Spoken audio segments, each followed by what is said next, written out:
Now we can see the Fourier transform.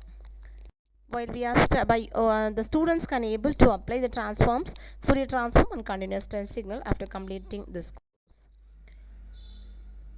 Fourier transform. That is the Fourier transform. It is the representation of periodic signal that can be extended to non-periodic signal by letting the fundamental period capital T, and the may be tends to infinity, and this representation is used for only for the non-periodic signals as a function of frequency, and it is said to be the Fourier transform. And the condition for Fourier, that is the definition for continuous time Fourier transform, is the Fourier transform of continuous time signal is called as continuous time Fourier transform. Here we all know that in the case of continuous time signal, we are representing the signal by using x of t. Therefore x of t is the continuous time signal. Therefore the Fourier transform is given as x of j omega, that is the Fourier transform of x of t.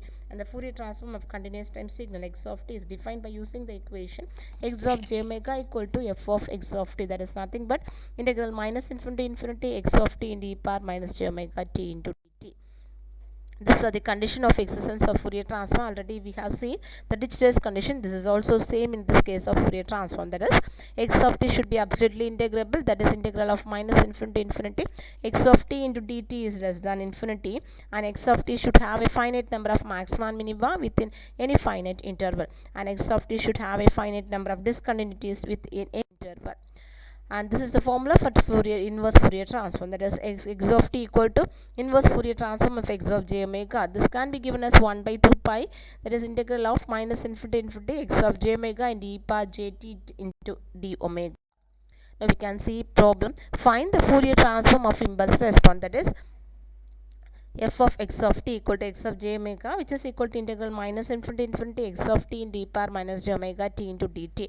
We know that the impulse response is denoted as del of t, and also we know that del of t equal to 1 for t equal to 0. Therefore, while we are applying this condition in this t, that is this term equal to 1 for t equal to 0. For the remaining condition, it is equal to 0. Therefore, while we are applying that particular condition, we are getting the value as 1.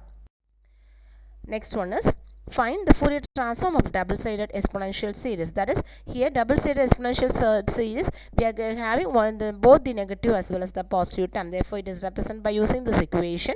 While we are applying the Fourier transform, it can be given as, that is for the negative series, that is minus infinity to 0 x of t into e power minus j omega t into d omega. This is the term, plus integral of 0 to infinity, this is the positive side sequence. Therefore, we are here, they are given that e power at minus at into e power minus j omega t into dt. Now we are just combining this to two exponential sequence, and here we are integrating. While we are integrating and applying the limit and simplifying, after simplifying we are getting the term as 2a divided by a square plus omega square. This is the sum of the examples of quiz questions. Thank you.